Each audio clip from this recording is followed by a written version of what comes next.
आप जाग गए, चलिए अच्छा लगा, आप लोग जाग गए। मैं आपसे रिक्वेस्ट करूंगा जरा आपकी अपनी रीढ़ की हड्डी सीधी करिएगा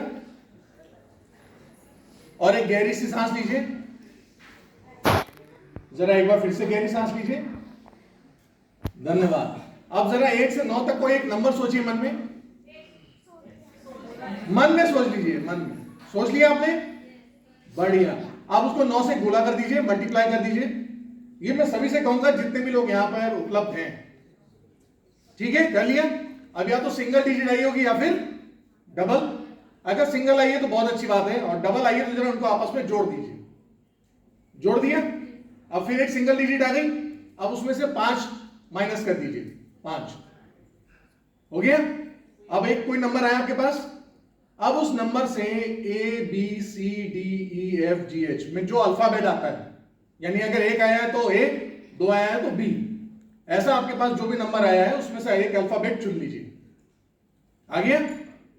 अब उससे एक कंट्री यानी देश का नाम सोच लीजिए मन में। डन। कितनों को मिल गया? हाँ मुझे पता है कुछ लोगों को नहीं मिलेगा, ठीक है, मिल गया, बहुत बढ़िया। अब जिन लोगों को देश का नाम मिल गया है उनका वो नाम जहां पर खत्म हो रहा है उसका लास्ट के स्पेलिंग जो अल्फाबेट आ रहा है उससे आप एक एनिमल, जानवर का नाम सोच लीजिए। मिल गया? अभी देखिए कितने हाथ हो गए। हाँ कितने को मिला? बहुत बढ़िया। मुझे मालूम है कौन लोग कहां गए थे, देश के धोखे में कहीं और नाव छोड़ाई आपको, ठीक है ना सर? मिल गया। अब जिनको ये जानवर का नाम मिल गया है वो जानवर का नाम जहां खत्म हो रहा है इंग्लिश के स्पेलिंग में उससे एक कलर सोच लीजिए। मिल गया? डन। कितने लोगों को मिल गया है? बहुत बढ़िया, बहुत कम लोगों को। जरा आप लोग, मैं चाहूंगा आप लोग अपनी कुर्सी अपने स्थान पे खड़े हो सकते हैं जिन लोगों को मिल गया है। जी जी। और सर आप मिल गया? मिल गया, बहुत बढ़िया। सर मेरे पास एक बहुत स्पेशल पैकेज है, मैं आप लोगों को डेनमार्क ले चलूंगा ऑरेंज कलर का कंगारू दिखाने।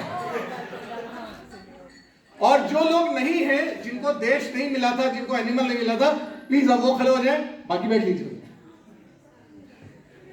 जिनको एनिमल नहीं मिला था, जी जी, वो कृपया खड़े हो सकते हैं। कोई और? अच्छा बहुत बढ़िया सर, आप लोग को हम दुबई ले चलेंगे रेत में घुमाने के लिए। अब आप ये देख सकते हैं कि आप लोग दुबई थे या डेनमार्क थे, कौन जाना चाह रहा था? आप नहीं, मैं ले जाना चाह रहा था। तो क्या आपके डेली के आपके एक्शन, डेली की हरकतें, डेली की सोच क्या आप खुद करते हैं? आपने जितने भी सामान खरीदे हैं या जितनी भी चीजों का आप इस्तेमाल कर रहे हैं, ये आप खुद कर रहे हैं या करवाया जा रहा है? करवाया जा रहा है। और कौन करवा रहा है? मीडिया। मेरे जैसा कोई जो शायद इस तरफ है और उसको पता है आप कहां जा सकते हो और आपको कहां ले जा सकते हो, और आप जो भी सामान ले रहे हैं आप खरीद नहीं रहे हैं, मैं बेच रहा हूं आपको, और आप मजबूर हैं वो खरीदने के लिए in the name of brand, in the name of social pressure, in the name of emotional. अभी एक सर ने बहुत अच्छी बात बताई आपको कि 2025 में हम ऐसा फॉर्मेट बना रहे हैं कि आप मशीन भी ये पढ़ सके कि इसके मैनर्स क्या है। जानते हैं इसके पीछे सबसे बड़ा फैक्टर क्या है? You can't make a machine fool. आप मशीन को बेवकूफ नहीं बना सकते साहब, आप इंसानों को बना सकते हैं, बिकॉज इंसान हैज इमोशंस, और इमोशंस पे खेल करके हम आपके साथ ऐसा कुछ कर सकते हैं जो आप अभी तक करते आ रहे हैं, और इसी वजह से हम आपकी चॉइसेस मैनिपुलेट करते हैं, हम आपको बदलते हैं, हम आपको चीजें बार बार बदलते हैं और वो चीज पुश करते हैं जो हम चाहते हैं। आप सबके हाथ में एक बहुत अच्छा टूल है जो आपके पास है, मोबाइल। सबने अपनी मर्जी से खरीदा सर? कितनों ने अपनी मर्जी से खरीदा? और कुछ लोग ऐसे जो बेचारे किसी और के चक्कर में फंस गए, और कुछ तो ऐसे हैं जो आज भी ईएमआई दे रहे हैं। कैसा लगता है जब उनको घंटी बजती है उस पर? तो मजा नहीं आता ना, अपने ही फोन बज रहा फिर भी खुशी नहीं हो रही है। अब आप सोच लीजिए आप किस तरह के कंज्यूमर बनाए गए। तो अगर आप ये चीजें समझ सकते हैं तो आप समझें कि आपको एक बहुत आसान सी 3 भाषा में बोला जा रहा है। क्या? जागो ग्राहक जागो। आप अभी भी नींद में हैं सर, और आप ये अभी भी हिप्नोटाइज हैं और आप बस चले जा रहे हैं, चले जा रहे हैं, चले जा रहे हैं। कहां पता नहीं। और ये मेरे जैसे के ऊपर है कि मैं आपको दुबई ले जाऊं या फिर डेनमार्क ले जाऊं। और जिन्होंने दुबई सोचा था, मैं आपकी जानकारी के लिए बताना चाहूंगा, दुबई देश नहीं है। कृपया देश सोचिए, और आप अगर देश सोचेंगे तो पक्का वादा है कि आप भी डेनमार्क चले जाएंगे, क्योंकि आपकी चॉइसेस को इस तरह से मैनिपुलेट करा जा रहा है। तो मैं आपसे रिक्वेस्ट करूंगा कि आप अभी की त्याग में जो भी चीजें आप सामान खरीदते हैं, जो भी चीज देख रहे हैं, उसकी अवेयरनेस रखिए। आप लोगों के पास दूध आता है, घर में दूध आता है, किसके पास 2 किलो आता है दूध या 1 किलो, कोई हाथ उठा सकता है?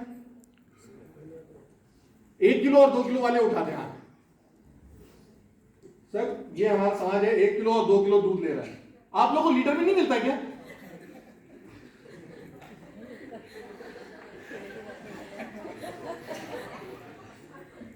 जैसा कि अभी अनिल सर बता के गए हैं, सीरियसली बता रहे हैं कि ये हमारे देश का आज भी दुर्भाग्य है कि हमें आज तक गीला और सूखा कचरा बताना पड़ रहा है कि गीला कचरा क्या होता है, सूखा कचरा क्या होता है। और अगर हम ये नहीं जान पा रहे तो सच में आप 2 किलो दूध ले रहे हैं, सच में आप 1 किलो दूध ले रहे हैं, क्योंकि उनको शायद ये नहीं पता है कि किलो और लीटर में अंतर क्या होता है। जरूर जरूर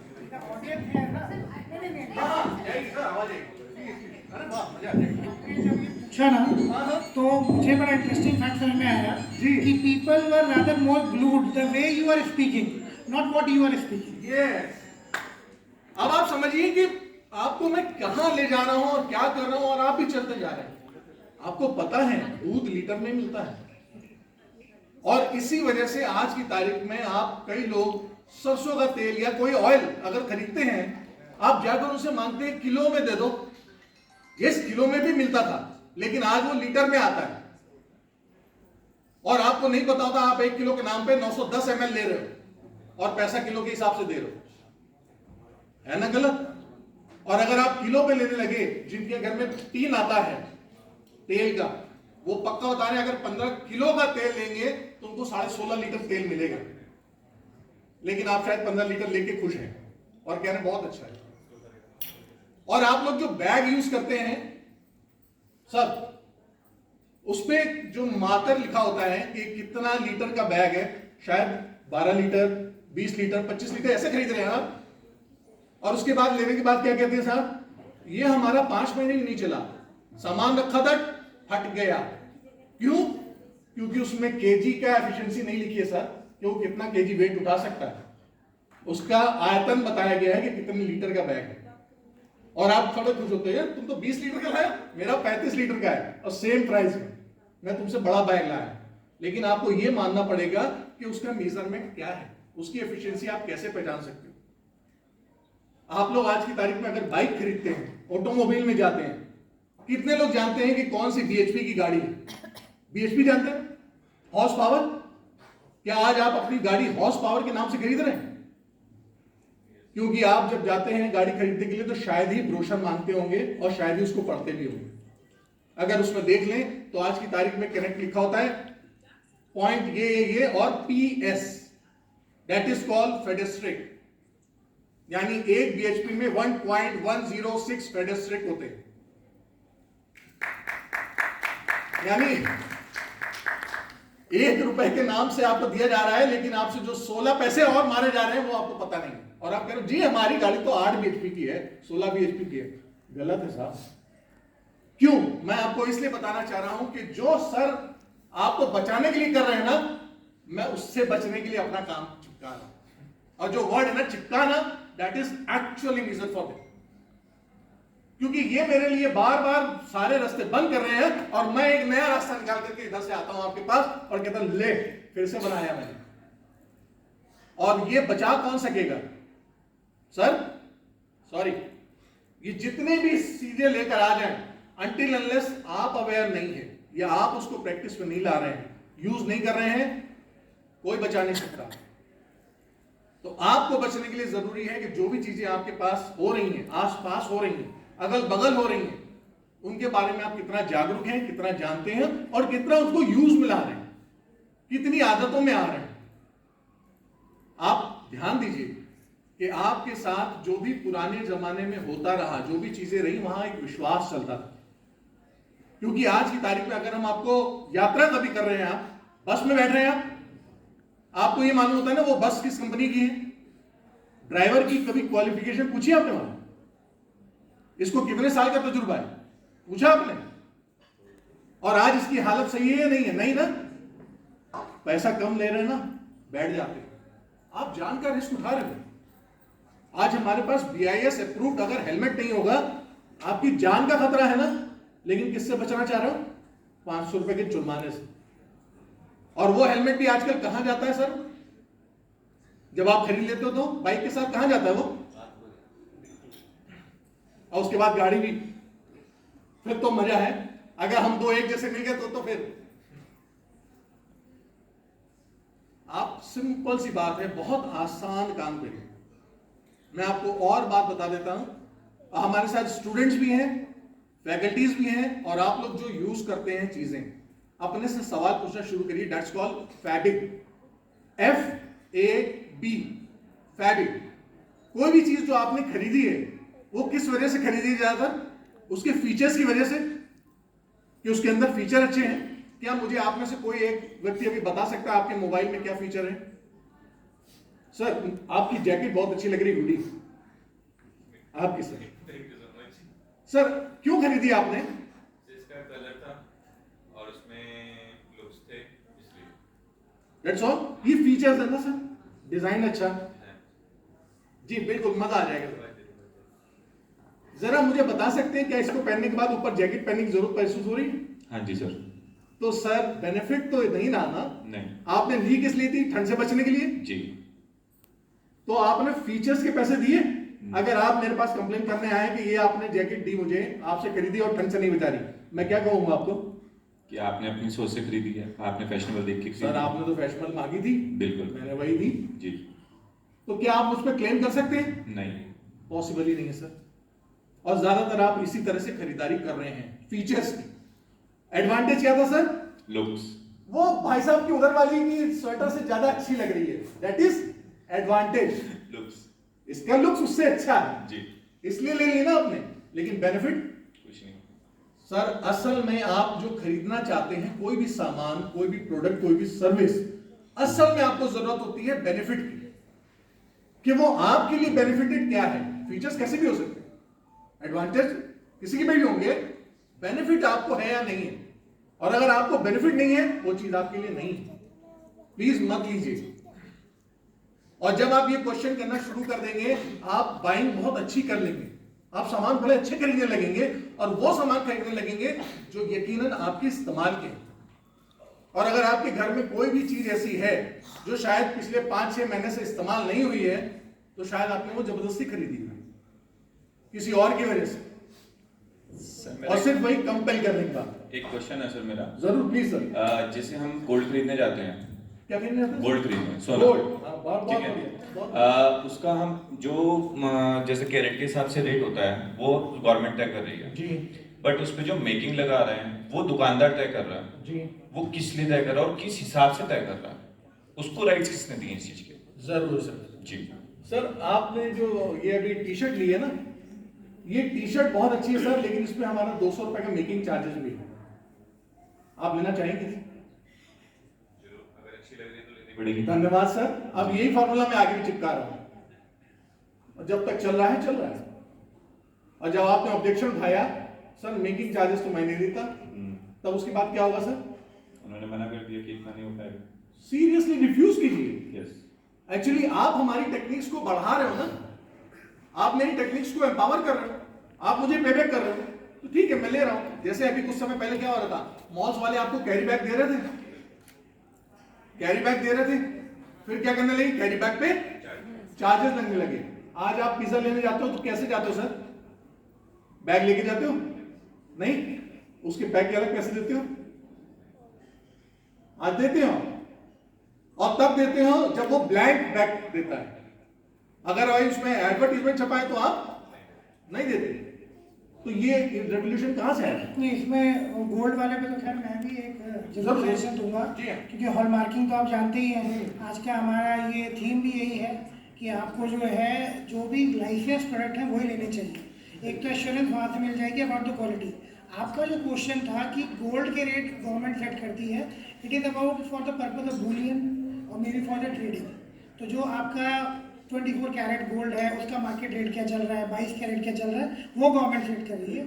लेकिन जब आप ऑर्नामेंट की बात करें, देखिए हम किस टर्म्स में बात कर रहे हैं ना, आपने ऑर्नामेंट लेना है ना। Ornament is basically a casted और मोल्डेड आर्टिकल, वो प्योर गोल्ड नहीं आ रहा आपके पास, तो उसके मेकिंग चार्जेस अगर कोई ले रहा है, it is subjective. You can't have, जैसे कि देखिए बहुत अच्छे आपने एग्जांपल दिए, पर अदरवाइज देखिए डिस्काउंट किस पे मिलता है, एमआरपी पे।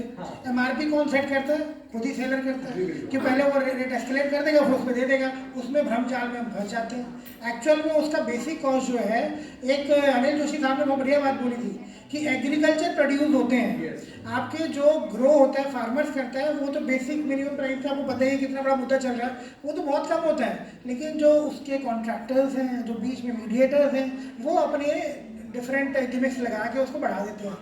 गोल्ड में ध्यान रखिए, जब आप हॉलमार्क ज्वेलरी लेने जाएं, मेकिंग चार्जेस जो लेते हैं वो अलग चीज़ है। मैं इसलिए बीच में इंटरवेंशन कर रहा हूँ कि बहुत इंपॉर्टेंट है, सर ये बहुत बढ़िया है। और हॉलमार्क चार्जेस अलग होते हैं।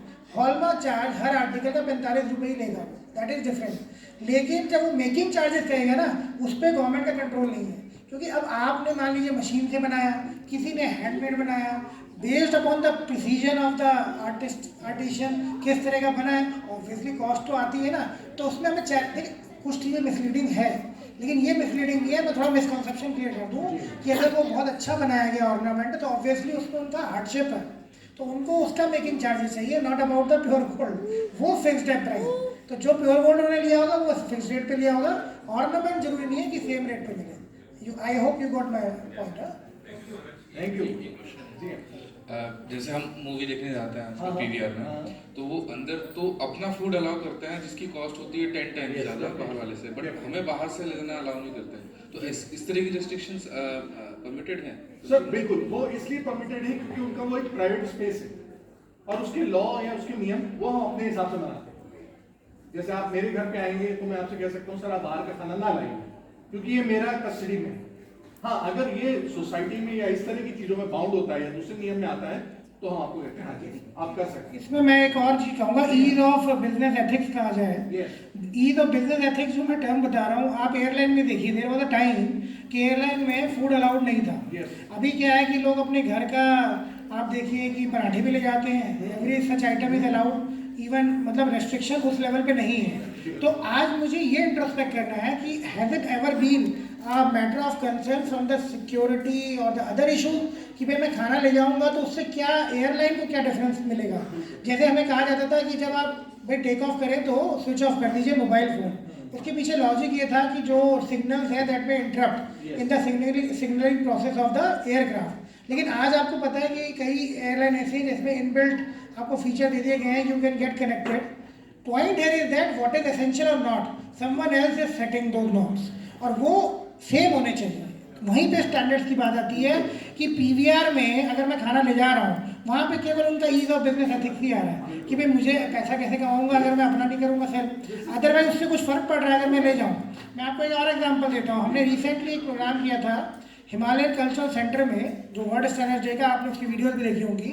वहाँ पे गवर्नमेंट की तरफ से, इनफैक्ट ये ऑनरेबल सीएम साहब की तरफ से बड़ा क्लियर इंस्ट्रक्शन है कि food items are not allowed in that premises. अब आप कहेंगे वहाँ पर कोई बिजनेस एथिक्स है? नो, एक्चुअली उनका कहना ये है कि that place is meant for deliberations on certain important topics, conference, seminar जो भी है, and for eating purpose you can go outside, there will be stall for which they have provided the space. I don't think there is a problem with the government, वो government सही कर रही है। तो अगर वो डिमार्केशन है, it should be everywhere, even in this hall also. I would prefer that you should not have any eatable allowed, या क्योंकि हम यहाँ चर्चा कर रहे हैं, हम यहाँ खाने के लिए नहीं आए हुए यहाँ पे। बाहर आप जाइए, there is a pantry area, there is a sitting area, वहाँ कर लीजिए, तो वहाँ पर मुझे मिसलीडिंग नहीं लगता। लेकिन जो मिस्टर श्याम ने बोला कि भाई अब ये इतने आपके पीवीआर टाइप के जो सिनेमा हॉल्स हैं, मल्टीप्लेक्सेज हैं, वो अननेसरी जो नॉर्म्स ला रहे हैं ना, मैं आप लोगों की जानकारी बता दूँ, कंज्यूमर अफेयर मिनिस्ट्री और रिलेटेड डिपार्टमेंट बहुत सीरियस है मामलों में। तो अननेसेसरी जो लीगैलिटीज आती हैं, जो आपको नॉर्म्स ये इम्पोज किए जाते हैं, गवर्नमेंट उसको टाइम एंड अगेन चेंज भी करती है। You will see a time कि कंज्यूमर राइट्स की हम बात कर रहे हैं ना, कंज्यूमर के ये भी राइट्स हैं कि दे can not be kept devoid of certain basic things. एक इंसान को प्यास लग रही है, वो अपना पानी बॉटल ले जाना चाहते तो आप कहो नहीं हमारे से खरीदो, इट इज इनह्यूमन। तो उनमें गवर्नमेंट भी बहुत सीरियस नोट ले रही है, there will be changes in the policy. लेकिन हाँ, एसेंशियलिटी क्या है वो इम्पोर्टेंट है। तो एयरलाइन में मोबाइल स्विच ऑफ करना is an essentiality, no matter कि उसका कोई ऑल्टरनेट निकला है फ्यूचर में, वहाँ आप मत कंटेंट करिए, लेकिन इसके लिए आप प्रोटेस्ट भी करिए, ये आपका राइट है। बिल्कुल, यही आपको बताना चाह रहे हैं कि जब तक आप अवेयर नहीं होंगे किसी भी चीज के लिए, तब तक आपके लिए। अभी कल का लेटेस्ट आप देख लीजिए, सबसे बढ़िया टॉपिक चल रहा है पॉपकॉर्न के ऊपर जीएसटी। कुछ लोग अवेयर होंगे इसके बारे में। पॉपकॉर्न पे भी नए नए जीएसटी आ गया, एक पे 5% लग रहा है और एक तरह से बनेगा तो वो 18% लग रहा है। तो किस वजह से? क्योंकि उसमें आप इंग्रेडिएंट चेंज कर रहे हैं। और इसी तरह से आप अभी जब प्राय पे काम कर रहे थे, जब आप मोबाइल के जो रिचार्ज कर रहे हैं, आप उस पर देखिए 28 दिन का ले रहे थे, बड़ी आसानी से ले रहे थे। आपके हिसाब से 12 महीने होते हैं 1 साल के, लेकिन उनके हिसाब से 13 महीने हो गए और आप उसका पे कर रहे थे और हैप्पीली पे कर रहे थे। लेकिन अब क्या था कि वो नियम उठाया गया, किसी ने आवाज उठाई तो वो भी बात मानी। अब ये भी हो गया है कि अगर आपको सिर्फ कॉल और एसएमएस का रिचार्ज कराना है तो आपको उतना रिचार्ज भी अवेलेबल होगा। ये कल डायरेक्ट हुआ है। तो अब ये हो जाएगा कि आपको इंटरनेट एक्सेस नहीं है, कोई बात नहीं, आपको उसके पैसे देने की जरूरत नहीं है, क्योंकि आपको सिर्फ उतनी ही सर्विस मिल रही है जितनी आपको चाहिए। अब आपके साथ दिक्कत क्या होती है सर, कि कई बार हम लोग सस्ते के चक्कर में एक्स्ट्रा चीजें लेते हैं। जैसा सर ने बहुत अच्छी चीज बताई, और आप अक्सर देखते होंगे शॉपिंग का कोई भी जब आप ऐप खोलते हैं, उसमें सजेशन आने लगते हैं उस प्रोडक्ट से जुड़े हुए कि आप ये भी ले लीजिए, ये भी ले लीजिए, ये भी ले लीजिए, और आप ऑटोमेटिकली उसको बाय करना लगते। That is called buying compulsion. आपको जबरदस्ती बाउंड करा जाता है इन चीजों के लिए, तब आप ले रहे हैं। तो कोशिश करिए, जो मैंने आपको बताया, फैबिंग की टेक्निक यूज करिए, उससे आपको पता चल जाएगा कि आपके लिए क्या चीज काम की। देन सेकंड टेक्निक आती है, इसको हम कहते हैं मिनिमलिज्म। कम से कम कितनी चीजों में आप रह सकते हैं। आज पावर टू पे आपकी बढ़ा दी गई है इसलिए कि आप अननेसेसरी चीजों पे वेस्ट करना शुरू करें। और आप इस वजह से जब ज्यादा चीजें लेते हैं तो आप मैक्सिमम टाइम देखिए कि उनकी वारंटी भी निकल जाती है और आप यूज भी नहीं कर पा रहे हो, क्योंकि आपके पास प्रोडक्ट कुछ ज्यादा है, ऑप्शन ज्यादा हो, आपकी बाइंग कैपेसिटी बढ़ा दी गई। आपको कंज्यूमर की कंप्लेंट किसी ने अभी तक लॉगिन करी है यहां से कि नहीं करी है? जितने लोग अभी यहां बैठे हैं, किसी कंज्यूमर में आप लोग किसी प्रोडक्ट्स में आपको शिकायत आई है कभी? किसी को नहीं आई? प्रोडक्ट में आई है, रेज नहीं करी गई, कई बार अप्लाई नहीं करी, आई है, प्रॉब्लम आई है, बट रेज नहीं करी कंप्लेंट। रेज नहीं करी। बहुत बढ़िया सर, कौन सी कंप्लेंट थी जान सकते हैं? कई चीजों में आती है, डेली चीजों में, जैसे रेंट पे रहते हैं, पानी नहीं आता है, वो भी एक ठीक है, और उसको हम रेज नहीं कर रहे कंप्लेंट जी। भाई, वो तो मानवाधिकार में आ जाता है कि ऑनर को प्रोवाइड करेगा जी। और भी कई प्रोडक्ट्स होते हैं जो खराब निकल जाते हैं। उदाहरण के लिए सब्जी लेके आ जाओ आप, कोई चिप्स का पैकेट ले आए आप, जी। खराब निकल गया जी, कई बार कंप्लेंट रेज करते हैं कस्टमर को, कई बार नहीं, सॉरी दुकानदार को, आप दुकानदार नहीं को, करते। हाँ, दुकानदार को कंपनी तक पहुंची हो? नहीं, वो वहीं पे या तो रिजॉल्व कर देता है, सर, क्यों पहुंचेगा? हाँ? रिजॉल्व ये कर देता है कि वो नया पैकेट दे दिया, दूसरा दे दिया, या पैसे रिफंड कर दिए। बढ़िया, हो गया काम। यही हो। आपकी प्रॉब्लम ईयरबड्स में, बढ़िया सर। तो क्या करा आपने? दिया ना। और जिन लोगों ने नहीं करी वो मेरे साथ एक अलग सीन था मैं जो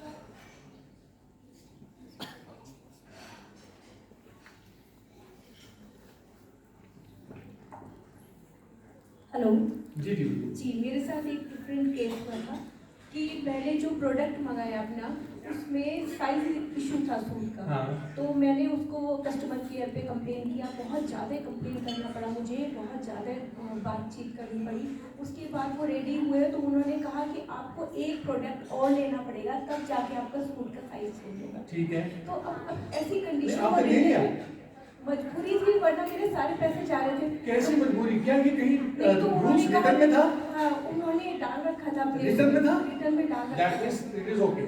यस, क्योंकि शुरू में हम पढ़ नहीं पाए उस कंपनी का कि Yes. इन्होंने ये रूल डाला हुआ है, और मजबूरी हो गई कि वरना हमारे जो 3,000 रुपए थे वो भी खराब हो रहे थे। तो फिर मजबूरी अगर उन्होंने वो हो गाइडलाइन में डाल रखा है तो वो जी। चीट नहीं कर रहे जी। हैं, उन्होंने आपको शो कर रखा है। लेकिन ये भी एक चीटिंग है कि आप ऐसी जगह गाइडलाइन डालते हो जैसे लिखते हैं कंडीशंस अप्लाई। तो उसमें कंडीशन में क्या क्या कंडीशन डाली है परचेज करते हुए, सब चीजें नहीं देख पाते। कितने कुछ लोग mention पढ़ते नहीं हैं? होता अच्छा, है। अभी देखिए आपके सामने एक बहुत बढ़िया एग्जांपल है। मेरे पास यहाँ पे सरकारी एम्प्लॉय कितने लोग हैं, या कॉर्पोरेट के एम्प्लॉय जिनको ऑफर लेटर मिला हो, कितने लोग हैं? बस एक ही। आप भी बढ़िया सर, आप है ना, आप दोनों से मैं चाहूंगा जरा एक बार खड़े हो जाइए सर। आप दोनों कितना तजुर्बा हो चुका होगा सर? सर 9 इयर्स, बहुत बढ़िया सर। आपका ऑफर लेटर कहां पे है इस वक्त? ऑनलाइन भी है सर। नहीं, आपके पास है? अभी नहीं है। पढ़ते हैं, पढ़ा है? जो मेन पॉइंट्स हैं वो पढ़े। शुरुआत में पढ़े थे, भाई नौकरी दे दे बस साइन कर ले। सरकारी है सर? No corporate. कॉर्पोरेट के आप सर? कॉर्पोरेट है, बढ़िया। अब जब आपको जब पोस्टिंग करी जाती है, कहीं ट्रांसफर दिया जाता है, तो क्या होता है सर? वो क्लॉज है वहां पे मेंशन। और आप क्या करते हैं फिर उसके अगेंस्ट में? अगर कन्वीनियंट है तो ट्रांसफर ले लेते हैं, अदरवाइज कुछ। जबकि उसमें तो ये लिखा होता है कन्वीनियंट या कन्वीनियंट और इनकन्वीनियंट, कोई पैरामीटर तो है नहीं जी। तो उस वक्त तो जल्दी दे दो भाई, और सैलरी कब आनी है ये बता दो। आप भी सर ऐसे ही है ना। लेकिन उसके बाद हम कंप्लेंट कब उठाते हैं? जब हम थोड़े से पैनिक होना शुरू होते हैं, परेशान हो जाते हैं। आपसे रिक्वेस्ट करूंगा कि कोई भी प्रोडक्ट आपको, जब तक प्रोडक्ट मार्केट में आता है ना, यहां से गुजर के ही आता है। जब यहां से अप्रूवल मिलता है तब वो मार्केट में आता है। हाँ, उसमें कुछ नियम शर्तें वो अलग ऐड करते होंगे जरूर, लेकिन अगर आप उस पर गो थ्रू करके जाएंगे तो आपके लिए आसान होगा। तो मैं आपकी रिक्वेस्ट करूंगा, अवेयर होइए, पढ़िए, जानिए, समझिए, और जरूरी नहीं है कि एक प्रोडक्ट अगर किसी ने लिया है तो आप भी वैसे ही लें। इसमें मैं आपको अपना एक एक्सपीरियंस शेयर करूँगा। बढ़िया, बढ़िया सर, देखिए, प्लीज। मैं, आप सब समझते हैं कि भाई एक रेप्यूटेड ऑर्गेनाइजेशन में एक ऐसे पद पे हूँ कि मुझे लोग ऑब्वियसली थोड़ा गंभीरता से लेंगे। तो मैंने एक मैट्रेस परचेज किया, I would not name the name of the company, but उसमें ये लिखा था कि उसमें मेमोरी फोम लगा हुआ है, एंड जो टैगलाइन थी कि for a good sound sleep, so let's go by that. देखिए, मिसलीडिंग क्या है वो हमें ईयरमार्क करना है, we have to tell the authority. Even जो कंज्यूमर फोरम में भी जाते हैं, I would have resorted to that, but मेरे अपने लेवल पे रिजॉल्व हो गया। तो मैंने उनको ये बोला कि जब मैंने वो मैट्रेस लिया, it was a very costly mattress. मैंने कहा जब मैं सोया तो it was not a good sound sleep, आपकी टैगलाइन ही है। तो दे सेड कि सर ऑर्थोपेडिक अलग आते हैं, ये वाले अलग आते हैं। मैंने कहा these are different categories which you have formulated. आपको ये करना चाहिए, which should basically be your responsibility, then when a consumer comes to buy your product, the information about that may be to a certain level should be disseminated. आपके traders को या जो भी है उनको बताना चाहिए कि ये मैट्रेस आपके लिए नहीं है, ये मैट्रेस आपके लिए है। At my age, I would not be having that energy what a youngster is having. तो मेरे को जब मैं वहाँ यूज़ कर रहा था, I could not even take a turn, और बहुत प्रॉब्लम्स आई। तो मैंने उनको मेल किया कि I want to replace it. They said कि नहीं सर, ये तो irreplaceable है and there are so many things. Then I quoted the same thing. What is your tagline? Mattress is meant for good sound sleep. I am contesting against that. ये message हटाइए। बिल्कुल भाई, customer should be kept at the priority, customer satisfaction perhaps. तो satisfied ही नहीं हूँ मैं, I am not getting that good sound sleep, तो it is not relating with your promotional tagline. आप कैटेगरीज को अलग करिए। तो मुझे गुड साउंड स्लीप तब मिलेगी जब मुझे हार्ड वर्ड मिलेगा, आपको बताना भी चाहिए था। कंटिन्यूस मेरे कई करस्पॉन्डेंस हुए and thereafter they changed it. But मैं फिर एक बात कहना चाहूँगा, because I belong to a organisation, मेरे हो सकता है स्टेटस की वजह से वो करके उन्होंने कर दिया, but for a common consumer it may not be possible. तो ये राइट है आपका कि whether you are from a specific segment of the society और नॉट, सबके लिए समानाधिकार होने चाहिए, सबके लिए सेम नॉर्म्स होने चाहिए। और कस्टमर को जब भी कोई सामान बेचा जाए, it should be imperative stand point from the part of the trader कि भाई वो सारी जानकारी उसको दे। जैसे म्यूचुअल फंड के बारे में आप सब लोग जानते हैं ना, ऐड आता है कि mutual fund are subject to market risk, please read the document before buying that. तो ये पहले क्या होता था, बहुत जल्दी पढ़ते थे, आपने सबने सोचा mutual fund are subject to market risk, समझ नहीं आता था क्या बोल रहे हैं। और हम म्यूचुअल फंड खरीदे जा रहे हैं, हम बॉन्ड्स खरीदे जा रहे हैं, लेकिन वो पहले डिस्क्लेमर दे रहा है, वो तो कहेगा मैंने डिस्क्लेमर दिया। अब वो पढ़ा कैसे उसने, वो एक अलग चीज़ है। तो हम केवल प्लसेस देखते हैं, माइनसेस को नहीं देखते। एज ए कॉन्शियस, जो सर भी कह रहे हैं, एज ए कॉन्शियस कंज्यूमर हमें भी अपने राइट्स देखने हैं, and you should demand for that. तो जब भी कोई प्रोडक्ट खरीदें, उसकी applicability, about pros and cons, वो भी आपको पूछ रहे हैं and then you have full right. And best thing जो इन्होंने अभी बताई, you should have a proper bill and the description of the article. हम गोल्ड के केस में भी यही कहते हैं, आपने ज्वेलरी ली, ज्वेलरी का नाम तक नहीं लिखा हुआ और उसमें कैरेटेज भी नहीं लिखा हुआ, फिर हम क्लेम करते हैं ये गलत आ गई। आप प्रॉपर बिलिंग लीजिए and then as a consumer आप किसी भी कोर्ट ऑफ लॉ में जाइए, you will have your very good stand, आपके फेवर में ही आएगा डिसीजन। तो पॉइंट ये है कि मुझे एज ए कॉन्शियस कंज्यूमर ये समझना है कि प्रोडक्ट खरीदने के समय सारी जानकारी मुझे हो और मेरा राइट है मैं मांगूँ। तो एक अभी रिसेंट का ही इशू है, एक मैंने सिल्वर कॉइन खरीदा था, मेरे भाई ने खरीदा था, तो 3 कॉइन उन्होंने खरीदे जो कि 2021 के मैन्युफैक्चर्ड थे और वो पैकिंग में थे, तो MRP was around 990 rupees but that time. तो आज जब उसने सेल किया तो उसने प्रॉपर बिल दिया, प्रॉपर बिल पे उसने 1200 समथिंग MRP कोट किया। तो हमने कहा आपने MRP से ज़्यादा कैसे हमारे से दे दिया, तो कहे कि उस टाइम चांदी का प्राइस कुछ और था, आज कुछ और है। तो MRP से ज़्यादा सेल करना अलाउड है? नहीं सर, अलाउड। जब मैंने इसकी कंप्लेंट की कंज्यूमर हेल्पलाइन पे तो सब कुछ कंप्लेंट रेज हो गई, सब कुछ हुआ। उन्होंने लास्ट में कहा कि आप मुझे इसके सेलर की मेल ID दीजिए।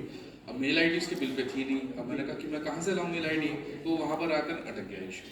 फिर मैंने भी ज़्यादा फॉलोअप नहीं किया, है ना। बट इस केस में क्या करें, जैसे अब इसका प्राइस बढ़ा है, वो हमें भी पता चांदी का प्राइस बढ़ा है, बट MRP तो उसका उतना ही है ना। जब आपका MRP उसमें मेंशन है तो MRP से ज्यादा तो दे ही नहीं सेल ही नहीं कर सकते। सकता। और अगर दे रहा है उसका बिल काट रहा है तो वहीं से वो फॉल्ट हो गया उसका, और यहाँ पे आपका स्ट्रॉन्ग पॉइंट हो गया।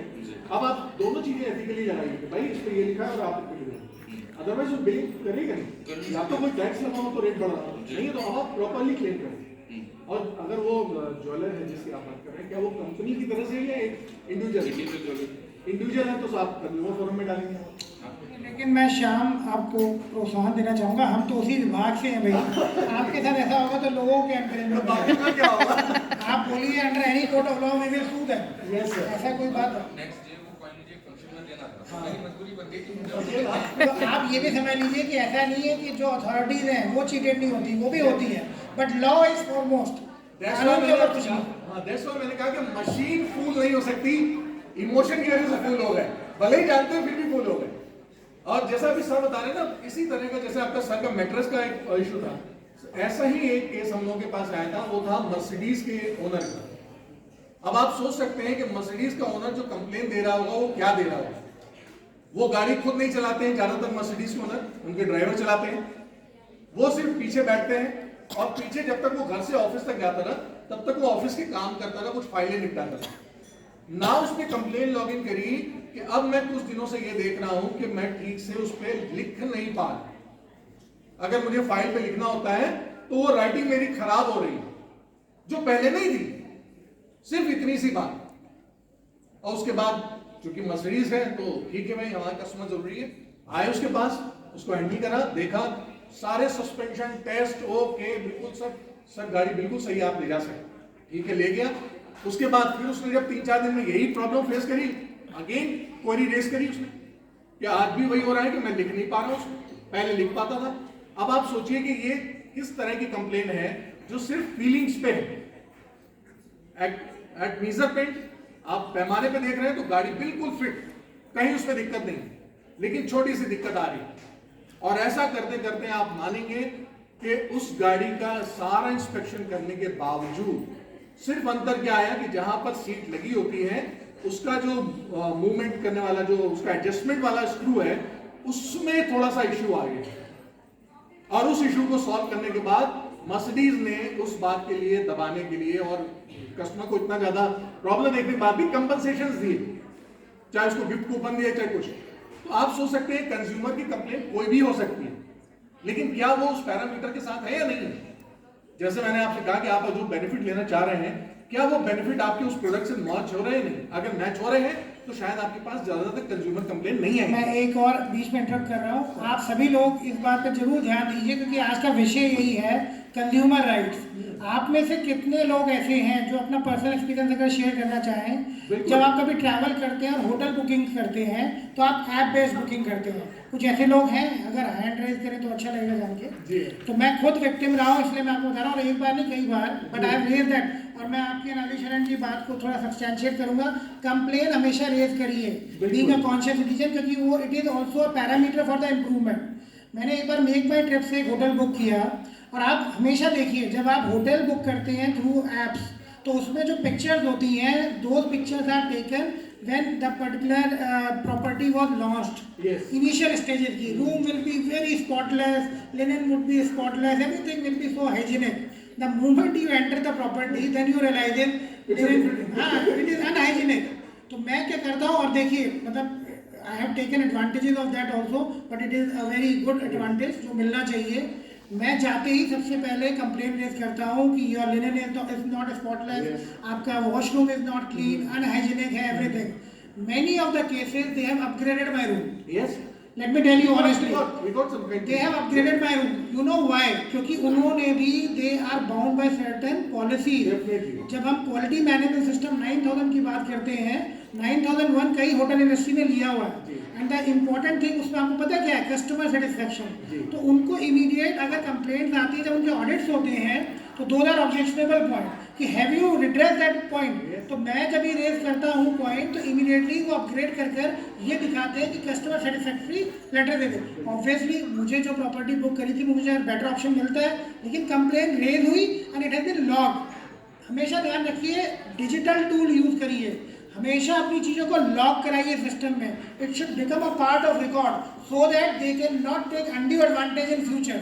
वर्बल कम्युनिकेशन को अवॉइड करिए। वर्बल में क्या होता है कि मैंने किसी को बोला just to draw my attention and कि वो पब्लिक न्यूसेंस ना हो, वो लोग आपको कुछ फेवर दे देते हैं और वो मैटर खत्म हो जाता है। No, don't do that. Log everything through consumer redressal forums और may be through digital tools which you have, so that in future it becomes a precedence कि they will not repeat those mistakes.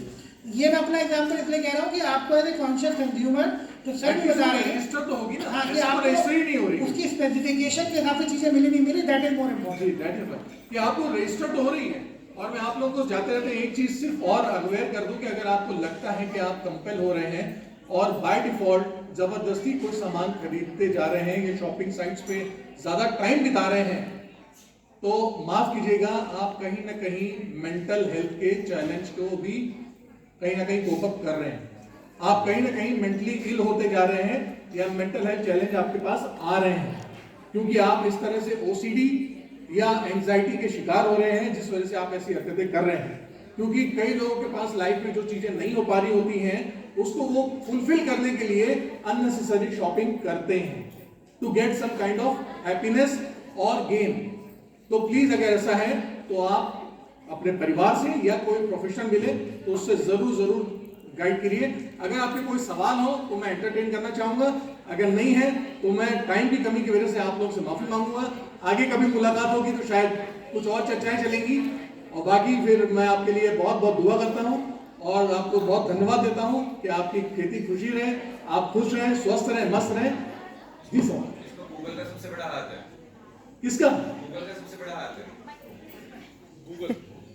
Google का इसलिए हाथ है क्योंकि जैसे अगर आपको कोई चीज पसंद आई, आप सिर्फ एक बार उसकी साइट पे जाओ, आपने वो चीज देख ली, प्रोडक्ट देख लिया, देन वो अगेन एंड अगेन आपको उसी का ऐड देता रहेगा जब तक आप उस प्रोडक्ट को बाय नहीं कर लोगे।